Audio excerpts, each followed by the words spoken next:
Saludo a todos los oyentes de Radio María. Un día más, con la gracia del Señor, proseguimos el comentario del Catecismo de nuestra Madre la Iglesia.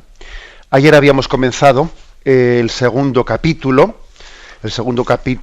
de lo que es la primera sección de la primera parte del Catecismo, que tenía como título Dios al encuentro del hombre. Bueno, pues empezamos a explayarnos más a partir del punto 51.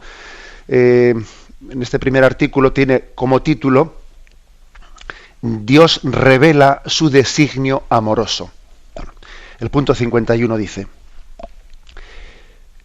dispuso Dios en su sabiduría revelarse a sí mismo y dar a conocer el misterio de su voluntad, mediante el cual los hombres, por medio de Cristo, Verbo encarnado, tienen acceso al Padre en el Espíritu Santo y se hacen consortes de la naturaleza divina. Bueno, este punto está transcrito literalmente del Concilio Vaticano II, de la Dei Verbum, la Constitución que habla de la palabra de Dios y de la revelación. Lógicamente, esa Constitución sobre la palabra de Dios y la revelación es la fuente principal que tiene aquí el Catecismo a la hora de exponer este tema, que es el tema de la revelación. Lo voy a volver a leer. Dispuso Dios en su sabiduría revelarse a sí mismo y dar a conocer el misterio de su voluntad, mediante el cual los hombres, por medio de Cristo, Verbo encarnado, tienen acceso al Padre en el Espíritu Santo y se hacen consortes de la naturaleza divina.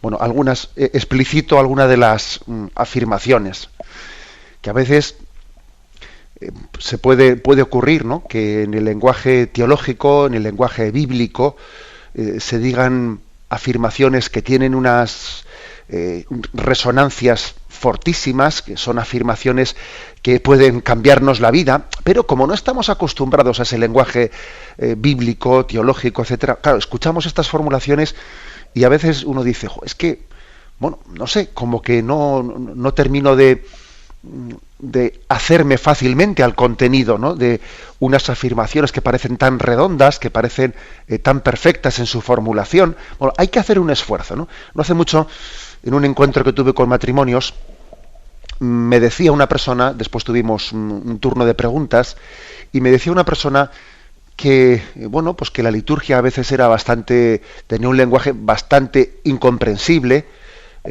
para muchas generaciones jóvenes especialmente, y no tan jóvenes, que a veces resultan los signos y las palabras lejanas, muy distantes de la cultura en la que vivimos actualmente, y que entonces pues uno puede ocurrir que asista a una liturgia y de alguna manera pues le resbale lo que escucha, porque no es el lenguaje en el que él habitualmente se expresa, bueno, es como si lo escuchase otro idioma, como si oyese hablar pues en el francés, que entiende un poquito de francés, pero no entiende mucho. Y bueno, entonces él me decía en la pregunta que formulaba, me decía, ¿no será que tengamos que hacer en este momento, ¿no?,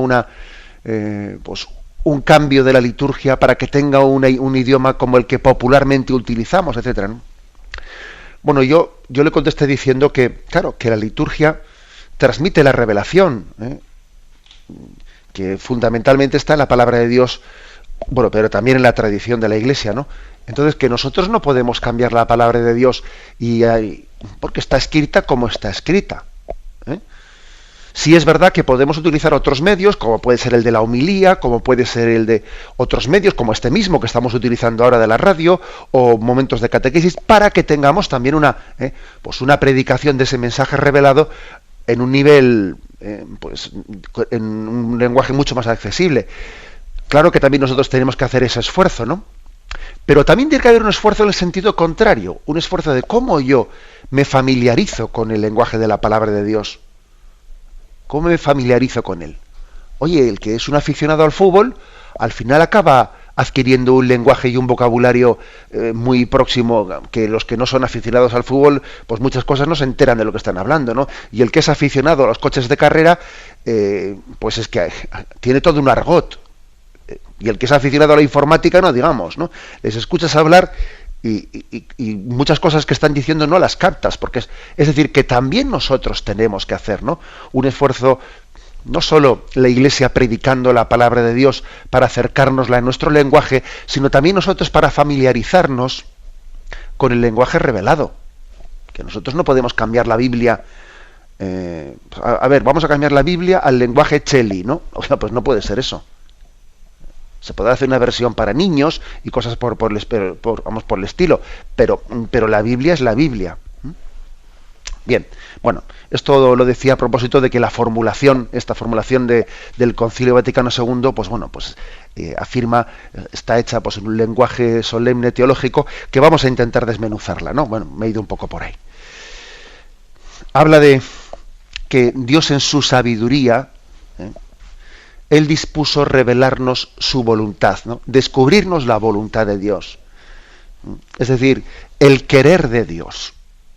La revelación de Dios es el hecho de que lo que Dios quiere, o sea, la voluntad de Dios en la que podemos abrirnos a comprender por qué hemos sido creados, por qué estamos aquí, por qué existe este mundo, qué quiere Dios para nosotros.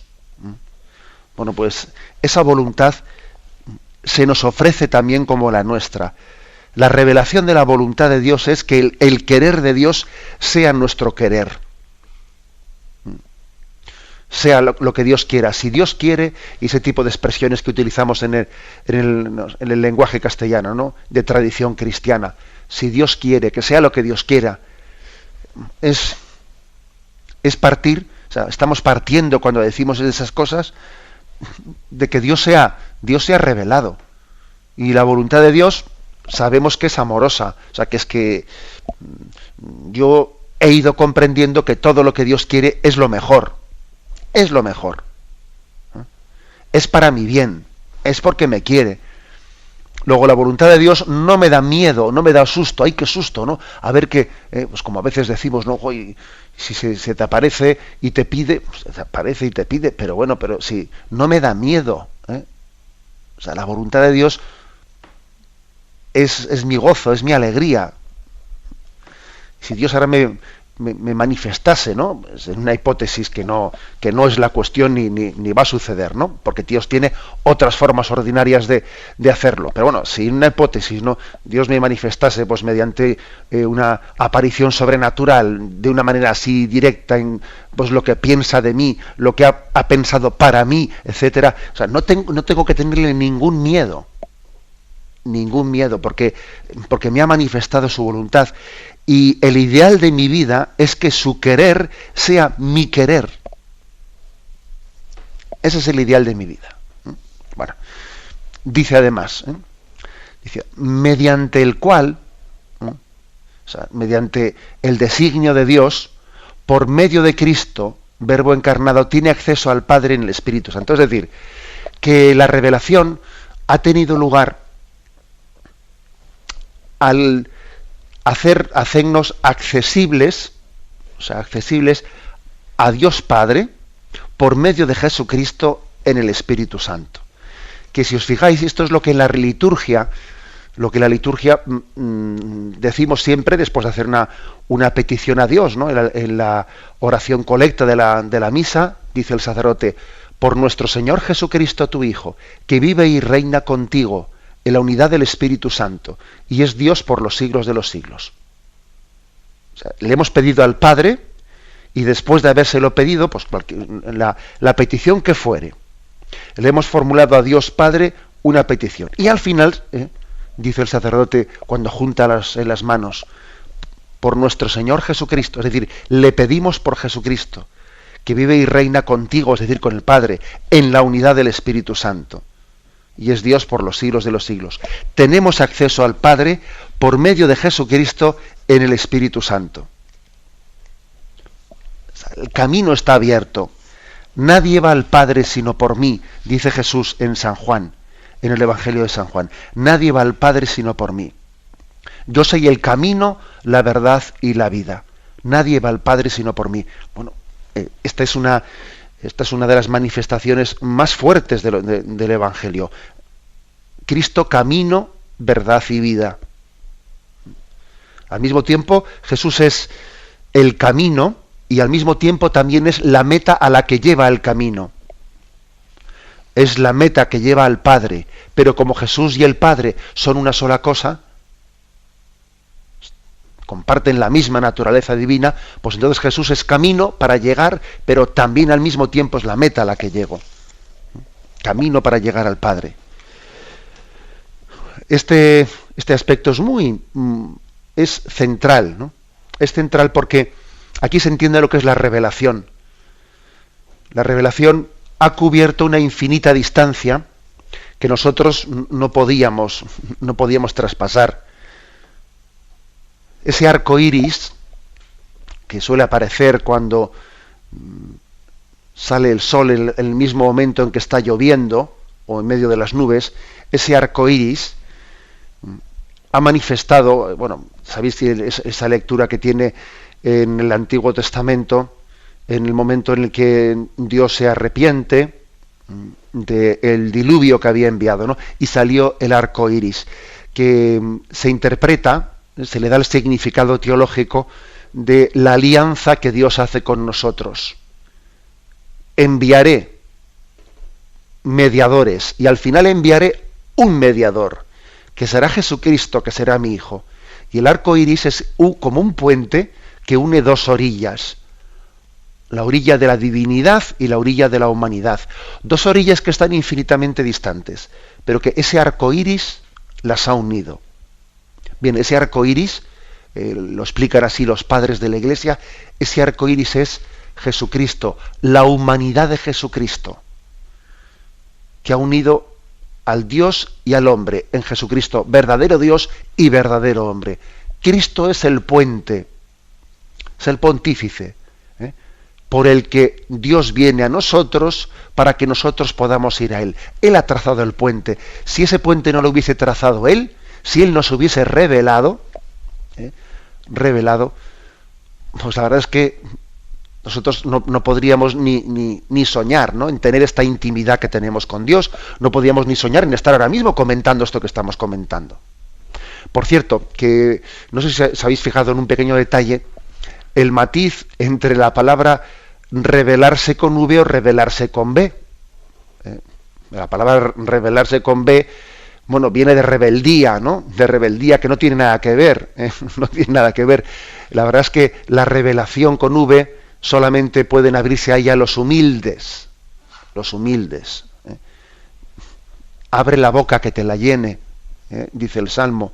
O sea, es curioso, porque la palabra revelarse con B es verdaderamente antitética con la revelación. Dios es humilde, por eso se revela. Y nosotros necesitamos ser humildes para acoger la revelación de Dios.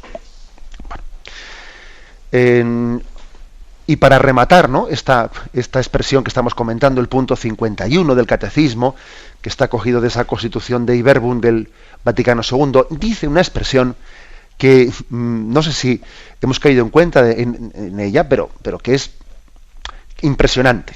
Dice que de esta manera, al tener acceso al Padre por Jesucristo en el Espíritu Santo, nos hacemos consortes de la naturaleza divina. Hacerse consortes. Fijaros que, claro, el consorte es el esposo, ¿no? Es la esposa. Entonces se utiliza esa imagen del matrimonio para entender que nos hemos casado, o sea, que podemos casarnos con Dios. Hacernos consortes de la naturaleza divina. Es decir, ha habido una boda y ha sido la boda de Dios con nosotros, la boda de Dios con la humanidad. Dios se ha casado con los hombres asumiendo la naturaleza humana. Se ha hecho hombre para siempre. Y entonces nosotros podemos ser consortes de la naturaleza divina. Es como un intercambio de naturalezas, ¿no? Dios se une, se hace hombre para siempre. Recordaros lo que siempre os insisto, ¿no?, que la encarnación no es por unos añitos y luego Jesús deja la condición humana para volver a ser Dios de la misma forma que lo era antes. No, Dios es distinto para siempre desde que asume la naturaleza humana. O sea, precisamente el Evangelio de Caná de Galilea, de las bodas de Caná de Galilea, muchos escrituristas, bueno, también lo relatan y lo describen y lo explican, bajo la imagen de que Jesús asiste a unas bodas en las que curiosamente no sabemos ni quién es el que se casaba allí, no se nos dice el nombre, y eso no parece que sea un dato, un dato menor. Cristo es el esposo de las bodas de Caná y se casa con la humanidad. Es su primera aparición en público, en la vida pública, según el Evangelio de San Juan, y se muestra como el esposo que se ha casado con el hombre. Bueno, pues nosotros somos consortes de la naturaleza divina. O sea, la revelación hace este intercambio, ¿no? Este intercambio de naturalezas. Bien, tenemos un momento de reflexión. Escuchan el programa Catecismo de la Iglesia Católica con Monseñor José Ignacio Munilla. Continuamos pasando al punto 52, donde se explica con más detenimiento este misterio de fe. Dios revela su designio amoroso. Dice así: Dios, que habita una luz inaccesible, quiere comunicar su propia vida divina a los hombres libremente creados por Él, para hacer de ellos en su único Hijo, hijos adoptivos. Al revelarse a sí mismo, Dios quiere hacer a los hombres capaces de responderle, de conocerle y de amarle más allá de lo que ellos serían capaces por sus propias fuerzas. Bueno, aquí yo creo que hay como dos afirmaciones principales. Dios habita en una luz inaccesible, es un versículo de 1 Timoteo capítulo 6, versículo 16. Dios habita en una luz inaccesible. O sea, es decir, que Dios por naturaleza no es accesible al hombre. No es accesible, primero porque, bueno, pues no conocemos, o sea, mejor dicho, nuestros sentidos no le captan. Es verdad que nuestra razón tiene capaz de concluir en su existencia, pero no hasta el punto de hacernos nosotros unos interlocutores con Él. Pues no. Eso ya es por gracia. Eso no es por naturaleza. O sea, por naturaleza el hombre puede concluir la existencia de Dios, pero una cosa es concluir en que Dios existe y otra cosa es tener la capacidad de hablar con Él, de entrar en su intimidad. Eso ya son palabras mayores. Eso es gracia. Eso es un don, eso es un regalo. Y esa es la revelación. Que lo que es una luz inaccesible, el pueblo que habitaba en tinieblas, una luz le brilló. Eso se nos proclama la Nochebuena. El pueblo que habitaba en tinieblas vio una luz le brilló. Habitabas en tierra de tinieblas, pero se hizo en ti la alegría, se hizo luz la alegría. Bueno, pues esta imagen de la luz accesible, por eso fijaros, curiosamente, son dos noches claves las que expresan el mensaje cristiano. La Nochebuena, que se hace la luz del día, y la noche de Pascua, en la que se enciende la luz de la resurrección. La luz que era inaccesible, según dice Timoteo, pues llega a hacer que no haya noche en el cielo. El libro del Apocalipsis describe como que allí no hay noche, sino que la luz está continuamente, ¿no?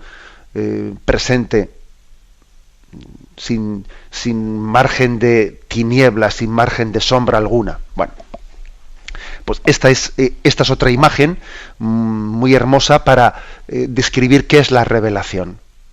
La luz inaccesible que se hace nuestra luz habitual.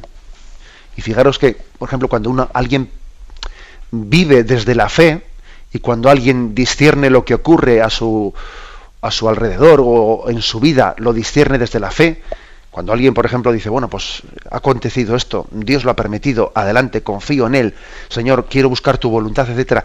Es una persona que tiene como un candil, el candil de la fe, y vive siempre a la luz de la fe.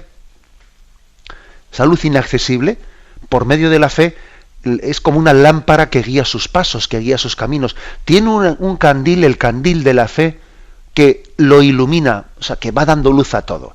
Es verdad que no es una luz tan potente como será, por supuesto, en el cielo, la visión beatífica, pero ese candil de la fe hace que pueda ver el mundo según la mirada de Dios. Es como ponerse las gafas de Dios, ponerse las gafas de Dios para comprender y para ver a la luz de la fe la existencia. Bueno, pues dando un paso más, aquí se nos remite también, se nos invita a leer el punto 1996, que dice: nuestra justificación es obra de la gracia de Dios. La gracia es el favor, el auxilio gratuito que Dios nos da para responder a su llamada, llegar a ser hijos de Dios. A ver, esta afirmación nos hace entender, todavía en una vuelta de rosca más, lo siguiente: que una cosa es, una gracia de Dios es que Él decida hablar, Él decida descubrirse, compartir su misterio de amor, y una gracia añadida, distinta a la anterior, de alguna manera, no todavía añadida, es que nos haga a nosotros capaces de comprenderlo. Una cosa es que Dios decida darse, pero otra cosa es que nosotros nos haga capaces de recibirle, porque no es tan fácil. O sea, por naturaleza el hombre no puede recibir la luz de Dios sin quedarse cegado. Lo lógico sería que si Dios decidiese iluminarnos, nos quedásemos cegados y no viésemos nada. Entonces Dios nos da como dos gracias. O sea, la primera gracia es su decisión de enviar su luz, pero la segunda gracia es la capacitación que hace de que recibamos la luz sin que nos ciegue, de manera de que podamos verle. Eso es un milagro tan grande como el primero, porque lo lógico sería que si Dios te ilumina, tú no seas capaz de ver nada, porque no tienes tus ojos capacitados para verle. Entonces es una gracia añadida que, bueno, si me permitís un ejemplo, imaginaros, pues no sé, pues una persona muy sabia, Einstein, o algún premio Nobel. Bueno, pues imaginaros que Einstein dice: bueno, yo voy a compartir, ¿no?, mi sabiduría con la humanidad, y va a explicar la teoría de la relatividad. Ya, pero una cosa es que él explique la teoría de la relatividad, y otra cosa es que la entendamos. Lo más posible es que el hombre la explique, pero no la entendamos. Entonces, otra cosa es que no únicamente decida explicar la teoría de la relatividad, sino que Einstein tuviese la capacidad, que obviamente no la tiene, de hacer que nosotros la entendamos de forma sencilla. Bueno, esta es la luz de la revelación. No solo la decisión de Dios de descubrirse, sino la gracia que nos da de poderlo entender, y que encima sea sencillo. Porque es verdad que Dios es sencillo, Dios es humilde, somos nosotros los que somos verdaderamente complicados, ¿no? Bueno, un aspecto más, por lo tanto, ¿no?, para que maticemos qué es lo que supone que nosotros seamos interlocutores de Dios, que estemos en un tú a tú, como, bueno, ya sabemos que ese tú a tú es un tú con minúsculas frente a un tú con mayúsculas, eso es verdad, ¿no? Pero es un tú a tú, o sea, es un diálogo, no es un monólogo. Este es un verdadero diálogo. Me acuerdo que Juan Pablo II, en aquel encuentro que tuvo en el año 2000 con los jóvenes en Tor Vergata, pues era un encuentro entrañable, ¿no? Era ya el Papa anciano y los jóvenes le aclamaban, vamos a decir, le aclamábamos porque, bueno, éramos un poco más jóvenes entonces, y hubo un momento en el que el Papa, emocionado, dijo: esto no es un monólogo, porque claro, el micrófono lo tenía él, obviamente, pero claro, nosotros gritábamos, cantábamos, ¿no? A cada palabra que decía aplaudíamos. Y entonces dijo él: esto no es un monólogo, es un verdadero diálogo, dijo él. Bueno, pues eso es lo fuerte, ¿no? Es verdad que el Papa estaba allí, él tenía el micrófono y nosotros estábamos abajo, pero era un diálogo. Y eso pasa con la revelación. Es verdad que el tú de él es mayúscula y el tú nuestro es minúscula, pero son dos tús. Dios nos habla de persona a persona. Y esa es la maravilla de la revelación. Y además se hace capaz de entender. Tenemos tres al que vamos a pasar, ya concluimos este primer apartado. Dios revela su designio amoroso. Dice el punto 53. El designio divino de la revelación se realiza a la vez mediante acciones y palabras íntimamente ligadas entre sí y que se esclarecen mutuamente. Este designio comporta una pedagogía divina particular. Dios se comunica gradualmente al hombre, lo prepara por etapas para acoger la revelación sobrenatural que hace de sí mismo y que culminará en la persona y la misión del Verbo encarnado Jesucristo. Bueno, luego viene una cita de San Irineo que luego leeremos. Afirmaciones principales de este punto. El hecho de que Dios se revela no solo con palabras, sino con palabras y acciones. Bueno, se refiere a que también los profetas, a que también el pueblo de Dios, de Israel, por ejemplo, fue liberado, por poner un ejemplo, ¿no?, entre tantas cosas, fue liberado de la esclavitud de los egipcios, etcétera. Entonces hay no solo palabras, sino también hay acciones mediante las cuales Dios se va revelando, Dios se va descubriendo. Y el mismo Jesucristo, plenitud de la revelación, no solo utiliza palabras, también utiliza signos. Sus milagros son signos que permiten revelarse a Dios. De hecho, él dice en un momento determinado: si no me creéis a mí, creed a mis obras. Las obras que realizan los signos son también una manera de hablar, de hablarnos. Bueno, es por lo tanto una revelación muy adaptada a nuestras entendederas, a nuestra capacidad de entender. Nosotros no solo somos hombres racionales de palabra, no, también nos comunicamos por gestos. Y es más, muchas veces los gestos nos dan más garantía que las palabras. La mayor prueba no suele ser la palabra, la mayor prueba suele ser pues la entrega por amor. Por eso la cruz es el culmen de la revelación, porque ver la cruz y ver que Cristo muere en ella, eso no es una palabra, eso es, bueno, pues es la demostración del amor de Dios. O sea, se revela, esto se ha tomado de la Dei Verbum otra vez, mediante acciones y mediante palabras. Para apoyarlo y para subrayarlo, se recurre al punto 1950, en donde se dice que hay una pedagogía, la ley moral es obra de la sabiduría divina, es una pedagogía de Dios que prescribe al hombre los caminos, las reglas de conducta que llevan a la bienaventuranza prometida, proscribe los caminos malos del mal que apartan de Dios y de su amor. Es a la vez firme y amable en sus promesas, firme en sus preceptos, amable en sus promesas. O sea que también en la ley moral hay una pedagogía, es decir, mira, te acompaño para que tu pie no tropiece en el camino. Si te prohíbo algo, te lo prohíbo por tu bien. Si te animo a caminar por aquí, por esta senda estrecha, es porque sé que es tu bien, etcétera. O sea, es decir, que hay un caminar de Dios junto a nosotros, que es pedagogía divina. Bueno, pedagogía divina, dice aquí. Y luego también habla del tema de la gradualidad de la revelación.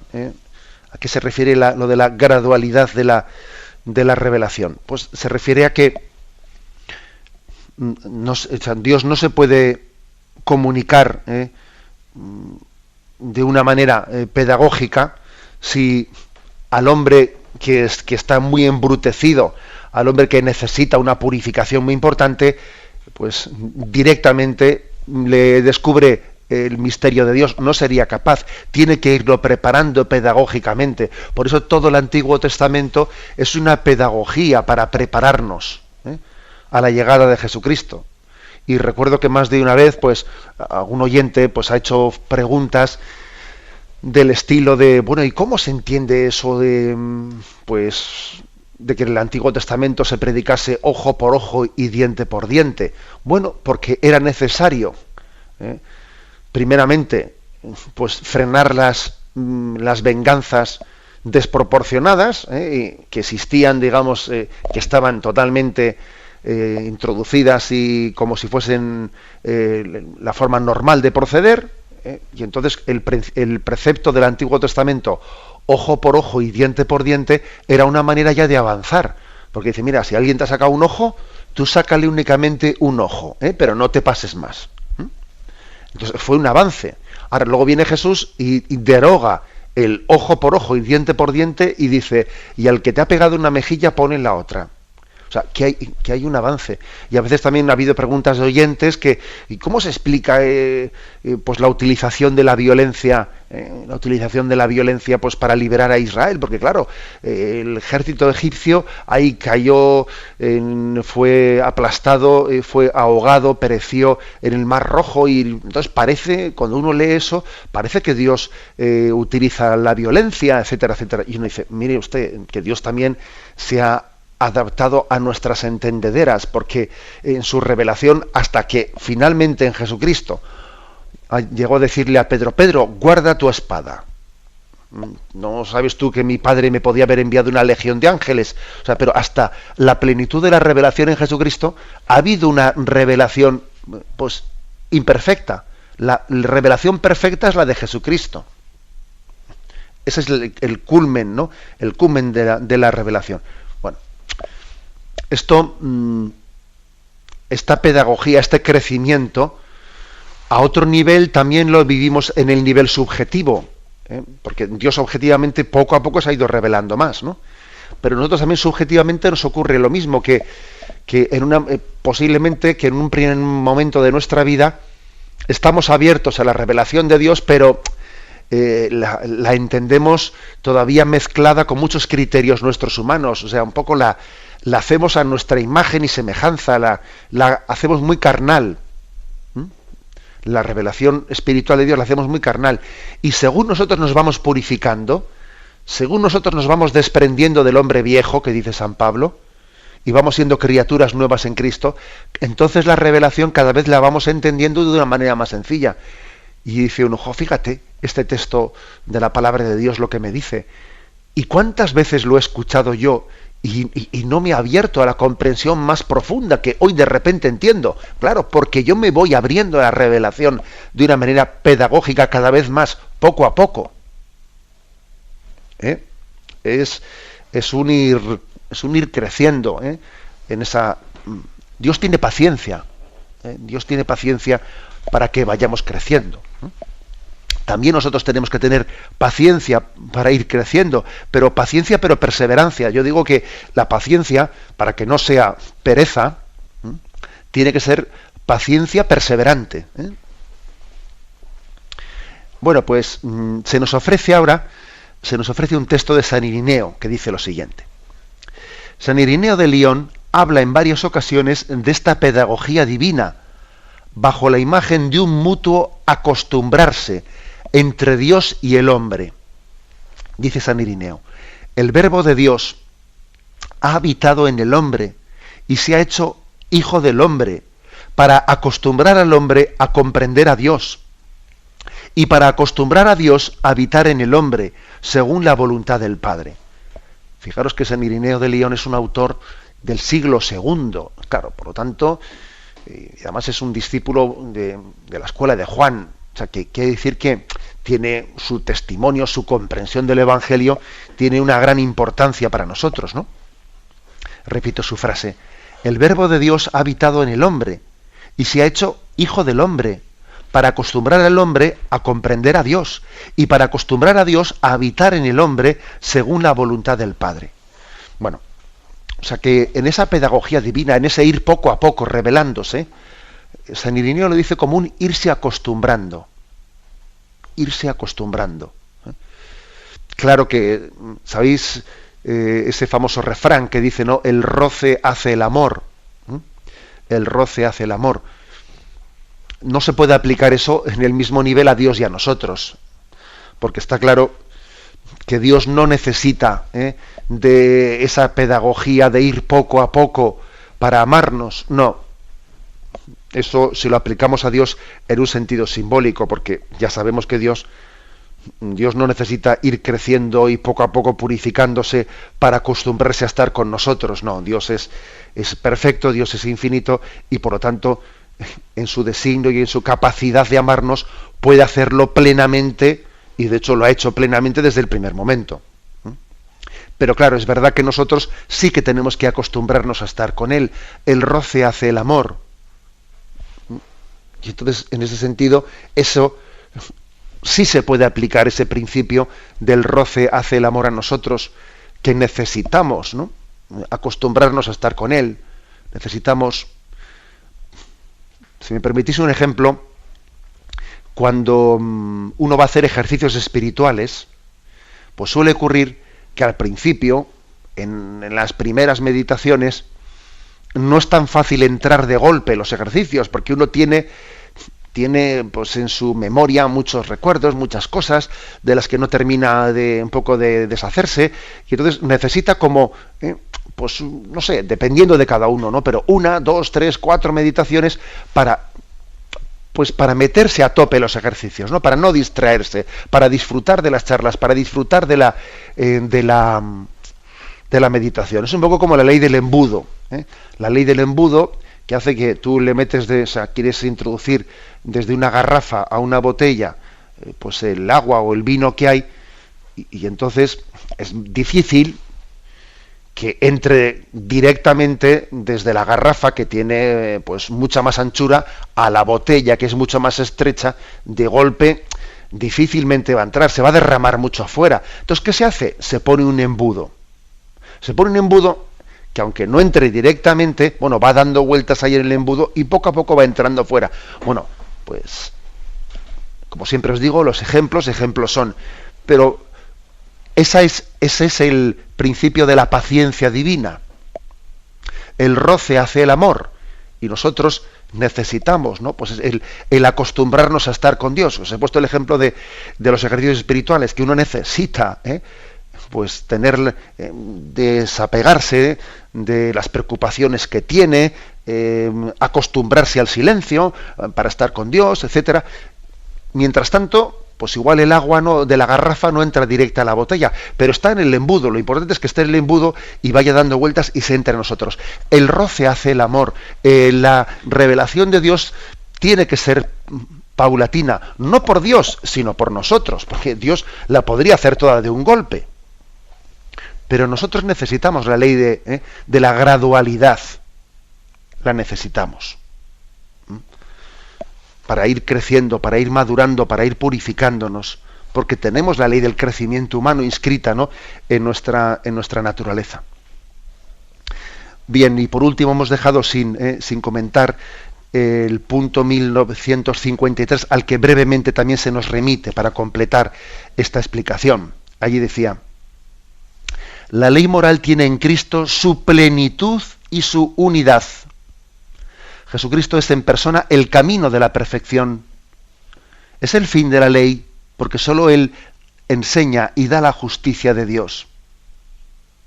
Porque el fin de la ley es Cristo, para justificación de todo creyente. Es decir, después de haber hablado de el crecimiento progresivo de la revelación, al final terminamos hablando de Jesucristo. Él es el alfa y el omega, el principio y el fin. Por Él se hizo todo cuanto se ha hecho, y además vamos caminando hacia Él. Somos cristocéntricos. Al final todo tiene como culmen a Jesucristo, plenitud del hombre, plenitud de la creación. A Él le llamamos Rey del universo, Rey del cielo y de la tierra. Creo que es muy hermoso que invoquemos a Jesucristo como la plenitud de la revelación. Acordaros también de ese pasaje impresionante del Apocalipsis, en el que se hablaba de que el libro de la vida estaba cerrado, y San Juan, en aquella visión que tuvo, lloraba porque no se había encontrado a nadie capaz de abrir el libro de la vida. Y él lloraba hasta que de repente vio un cordero degollado que se acercaba, imagen de Jesucristo.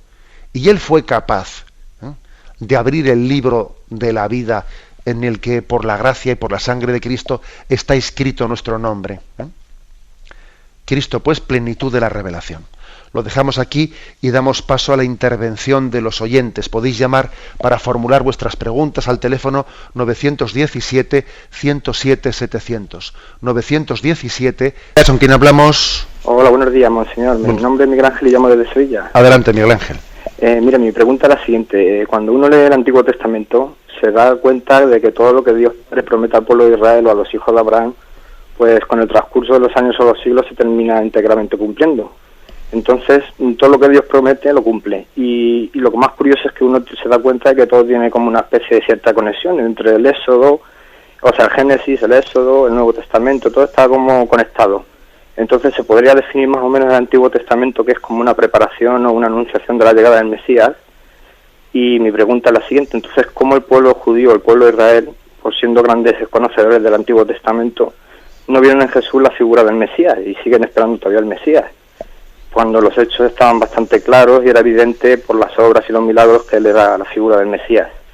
Y otra preguntita que quería hacerle brevemente es: cuando decimos en la letanía del Rosario Arca de la Alianza, ¿nos referimos al antiguo Arca de la Alianza o vemos en María un nuevo Arca de la Alianza? Muchas gracias, monseñor. Bueno, y comienzo por la segunda. Cuando decimos le invocamos a María Arca de la Alianza, tomamos una imagen del Antiguo Testamento para entender también lo que es María. Igual que el arca era como pues un cofre hermoso, el cofre más hermoso que el pueblo de Israel pudo haber encontrado para guardar las tablas de la alianza, las tablas de la ley que Yahvé entregó a Moisés. Bueno, pues entonces era lo que Dios le había entregado a Israel, por lo tanto tenía que guardarlo en el cofre más hermoso, ¿no? El más precioso. Ese es el Arca de la Alianza, que guardó las tablas de... Bueno, pues se utiliza esa imagen del Antiguo Testamento para decir, María es el Arca de la Alianza. Ella ha llevado en su seno a Jesucristo, es el sagrario en cuyo interior está Jesucristo, y no solo por los meses en los que ella estuvo en estado de buena esperanza, sino porque ella ahora es portadora de la esperanza de salvación para nosotros. Ella nos entrega a Jesucristo que lleva en su seno. Con respecto a la primera pregunta, bueno, claro, si todo, claro, nosotros vamos viendo todo el Antiguo Testamento y vemos cómo es preparación y tiene su cumplimiento en Jesucristo, y todo era como una figura que en Cristo encaja perfectamente, etcétera. Claro, dice el oyente, y bueno, pero entonces los judíos, ¿cómo no se dieron cuenta cuando llegó Jesucristo que él era el Mesías al que estaban esperando? Madre mía, esa pregunta también se nos podía dirigir a nosotros, de cómo no nos damos cuenta de muchas cosas. Es que claro, es que abrirse a Dios, a la luz de Dios, comporta también muchas veces la propia conversión del que se abre. Es que no únicamente es una teoría, es que hay que estar en actitud de conversión para acoger. Algunos judíos, claro que la acogieron, tampoco digamos sin más los judíos, ¿no? Porque hubo judíos que reconocieron en Cristo el que estaban esperando y otros no. Porque como digo, es que reconocerle te cambia la vida, y algunos judíos pues tenían un estatus social demasiado acomodado en el que habían hecho de su estatus pues su forma de vida, y claro, si venía ese Jesucristo con esa forma tan humilde, pues su estatus en el que se habían montado el chiringuito, para entendernos, ¿no? Pues entonces perdían ese estatus de dirigentes. Y claro, y había por otra parte pasajes del Antiguo Testamento que quedaban más bien arrinconados, porque la sabiduría de la cruz es un misterio al que nos cuesta abrirnos. Y cuando Isaías, ¿no? El profeta Isaías habla del siervo doliente, de ese siervo de Yahvé, que es imagen de Cristo crucificado, esos eran textos que estaban muy poco predicados, muy poco comentados. Se solía mucho más recurrir a las imágenes apocalípticas del Hijo del Hombre que vendrá en un carro de fuego, etcétera, pero las imágenes del Cristo doliente, del siervo de Yahvé, que vienen a describirle eso, no, pues desfigurado no parecía hombre, fue llevado al matadero, etcétera, etcétera. Esos textos eran muchas veces silenciados o poco comentados por una mentalidad que era muy triunfalista, y que no se abría al misterio de la cruz. Por eso costó entender, y nos sigue costando hoy en día todavía, obviamente, ¿no? Pues abrirnos al mensaje de la revelación. Damos paso a un siguiente oyente. Buenos días. Sí, buenos días, monseñor. Sí, adelante. Mire, vaya por delante. Si puede usted bajar la radio, que creo que se está acoplando. Sí, vale. Vaya por delante, mire usted, que yo soy una persona de comunión diaria, y llevo trabajando en el movimiento de cursillos de cristiandad 40 años. pero a veces intento seguir al Señor, pero a veces me desborda lo siguiente. Yo sé que de las guerras en el mundo la culpa la tiene el hombre por el afán de dominar, por la soberbia de que nadie esté sobre él y por los intereses muchas veces. También sé que del hambre en el mundo la culpa la tiene el hombre porque unos tenemos los que a otros le faltan, en grosso modo. Pero, monseñor, ¿quién tiene la culpa de las catástrofes como la de Japón? De acuerdo. Mire, es obvio que, claro, a usted le cuesta menos entender una serie de males que tienen unas responsabilidades nuestras, y claro, los males ligados a la naturaleza, como no nos tienen a nosotros como responsables directos, le cuesta más entenderlos. Es normal. Bueno, digamos dos cosas. En primer lugar, teológicamente sabemos que el mal, también el mal físico en el mundo, se introdujo como consecuencia del pecado original. Desde el parirás con dolor, etcétera, de esa especie de resonancia que el dolor tiene en la naturaleza, o desde la misma ley física del morir, el hecho de que la muerte sea un destino por el que tengamos que pasar para la vida eterna, sabemos que se introdujo como consecuencia del pecado. Lo sabemos por revelación, o sea, sin la revelación de Dios no lo sabríamos. Y al mismo tiempo también sabemos que en realidad morir o determinados sufrimientos son lo que le corresponde a la naturaleza humana. Lo que ocurre es que antes del pecado original estábamos un poco, digamos, como milagrosamente preservados de lo que por naturaleza nos correspondía, que eran lo que se llaman los dones preternaturales, estábamos preservados de ello. Entonces, digamos, la consecuencia que tiene el pecado original es que el hombre queda sometido a lo que es la propia ley de la naturaleza. Y la ley de la naturaleza conlleva que para que en el mundo pueda haber montañas, y las montañas son necesarias pues para que haya las lluvias, etcétera, y para que las nieves se descongelen y vengan a los valles, para que haya montañas, las capas tectónicas tienen que empujarse y elevarse las montañas. Pero claro, al empujarse tienen lugar los terremotos. Es decir, es propio de las leyes naturales que de unos bienes se derivan otros males. ¿No? Entonces, entendamos que ese tipo de males de naturaleza son fruto de que la naturaleza, aun siendo maravillosa, no es perfecta. La naturaleza es una criatura, como somos nosotros, pero la naturaleza no es infinita, solamente Dios es infinitamente perfecto. La naturaleza humana tiene dentro de sí nacer, crecer y morir. Claro, porque igual que usted ha preguntado por el terremoto de Japón, también podía preguntar, ¿y qué me pasa a mí que voy creciendo en edad y cada vez tengo más arteriosclerosis? ¿Y qué me pasa a mí que cada vez pues el ritmo del corazón? Pues claro, es que toda la naturaleza tiene en sí unas leyes limitadas. Por otra parte, de las que Dios también se sirve, desde la que la providencia divina se sirve, para que los males físicos, en el fondo, formen parte de la providencia de Dios para nuestra salvación eterna. Porque vamos a ver, también esta arteriosclerosis que tengo yo, que para mí es, pues uno dice, yo tengo arteriosclerosis, yo tengo esto, yo tengo diabetes, yo tengo lo otro. Son males de los que, afrontados con confianza en Dios y abrazando nuestra cruz, en la misericordia de Dios se desprenderán bienes eternos para nosotros. Creo que ya sé que es atrevido, ¿no? Pues es esta especie de descripción así tan rápida que he hecho de este misterio, pero bueno, también la radio nos exige este formato de rapidez. Damos paso a un siguiente oyente. Buenos días. Buenos días, monseñor. Adelante. Es referente, yo soy Patricia. Muy bien, encantado. Es referente a lo que usted ha estado hablando en las catequesis esta de hoy sobre la revelación. Sí.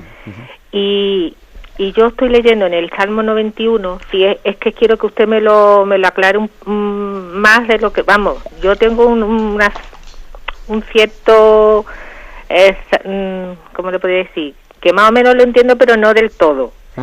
Este trocito de Salmo 91 pone: tus acciones, Señor, son mi alegría, y mi júbilo las obras de tus manos.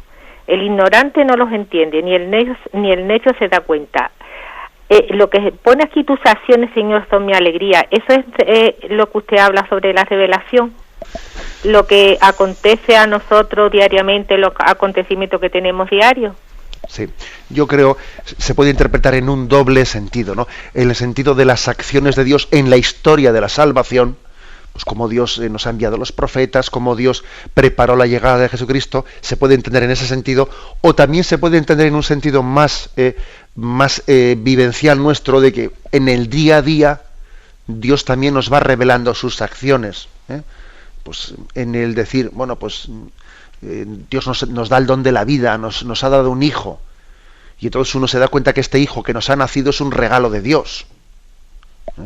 O, por ejemplo, nos da la comida, nos da los dones, los talentos para poder trabajar, para poder estudiar. También aceptamos, ¿no?, como permitida por la voluntad de Dios, una enfermedad. Tú sabes más, Señor, creemos en ti, ¿no? Tus acciones, Señor, son mi alegría, y mi júbilo las obras de tus manos. Es decir, confío en ti, tú sabes más que nosotros. Creo que esa es la forma de entender el Salmo. Brevemente, una última llamada. Buenos días. Sí, soy Milagros. Adelante, le escuchamos. De aquí de Málaga. Monseñor, solo le voy a preguntar, ¿por qué le cuesta tanto a la Iglesia admitir y contestar a la iluminación de una persona? Bueno, la verdad es que no sé muy bien su pregunta por dónde va, por dónde irá. Quizás deberíamos, pues, de hablar más despacio a qué se refiere usted en concreto, pero vamos a ver. Si se refiere usted a la iluminación de una persona, a revelaciones, a que una persona pues haya tenido revelaciones, supuestamente que ha sido como iluminada, la Iglesia tiene que ser prudente, entiéndalo usted, tiene que ser prudente porque al final dice, vamos a ver, para ver si esas supuestas iluminaciones que ha tenido son ciertas o no son ciertas, también va a ser el tiempo el que lo diga, va a ser el tiempo, pues porque si las cosas son de Dios se tienen que ver signos de santidad, y si las cosas no son de Dios, pues ya se les llevará el tiempo. Por eso la Iglesia es prudente, no va a responder inmediatamente a la veracidad o no veracidad de ciertas iluminaciones, si es que va por ahí su pregunta, ¿no?, que también no me ha quedado muy clara, pero bueno, disculpe usted. Me despido con la bendición de Dios Todopoderoso, Padre, Hijo y Espíritu Santo. Alabado